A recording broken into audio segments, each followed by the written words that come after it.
শুভ সকাল। সম্প্রতি আমেরিকার United states commission on international religious freedom এই আন্তর্জাতিক সংস্থাটি বাংলাদেশের ধর্মীয় স্বাধীনতার উপরে একটি প্রতিবেদন প্রকাশ করেছে।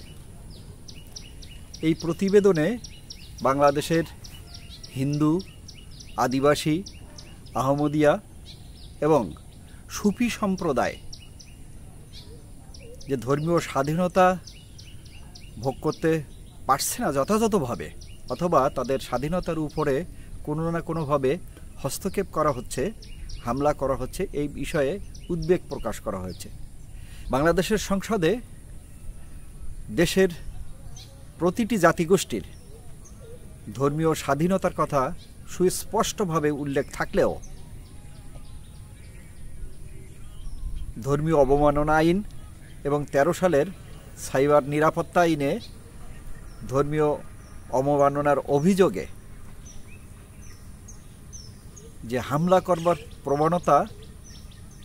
মামলা করবার প্রবণতা দেশে বিরাজমান।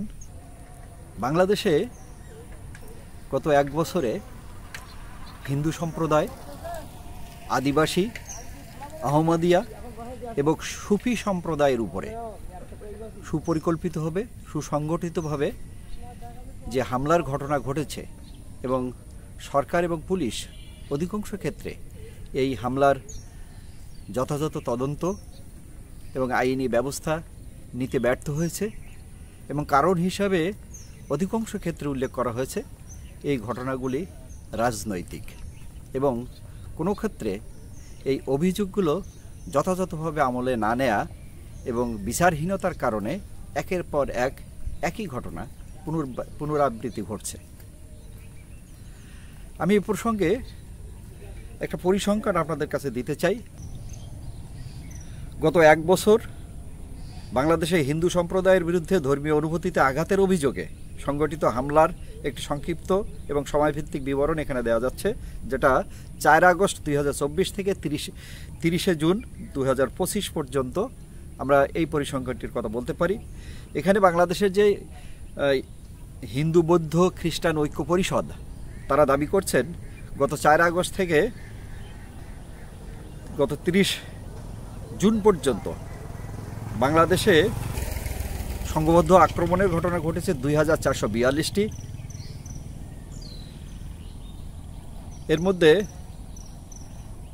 4 আগস্ট থেকে 20 আগস্ট পর্যন্ত এই ঘটনা ঘটেছিল 2010টি ঘটনা, এবং বাকি 24 সালের শেষ অংশে শেষ 6 মাসে ঘটেছিল 132টি, এবং এই বছরের প্রথম 6 মাসে এটা 254টি।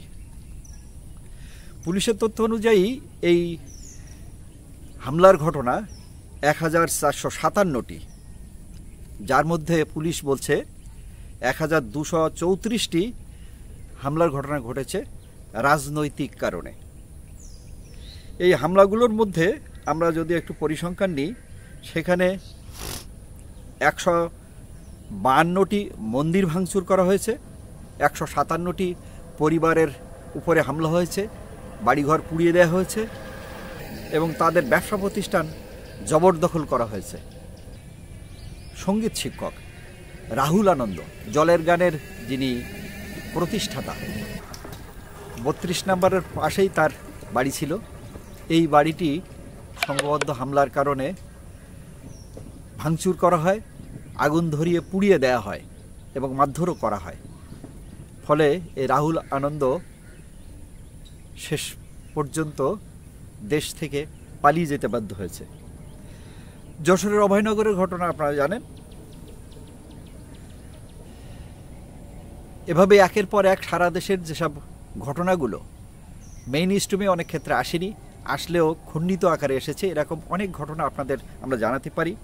যে চট্টগ্রামে হাজারী লেনের যে ঘটনাটি ঘটেছিল, ইসকনকে নিয়ে উদ্ভূত পরিস্থিতি আপনারা জানেন, সেখানে চিন্ময় প্রভু, তাকে আটক করা হয়, কিন্তু আজ পর্যন্ত তার জামিন কিন্তু হয়নি।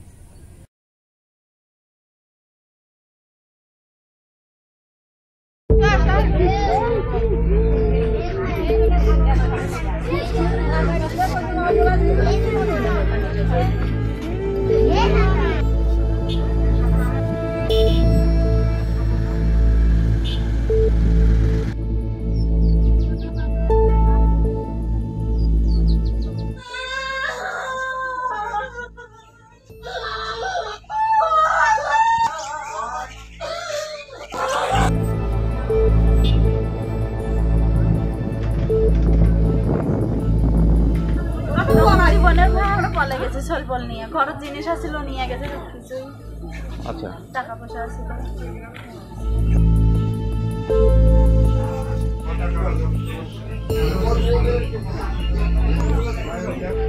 কারণ জাল আসছিল টাকা আসছিল কাপড় চোপড় আসছিল তারাও নাই এমনি সামান গাড়িতে ভাঙি নিয়ে নিয়ে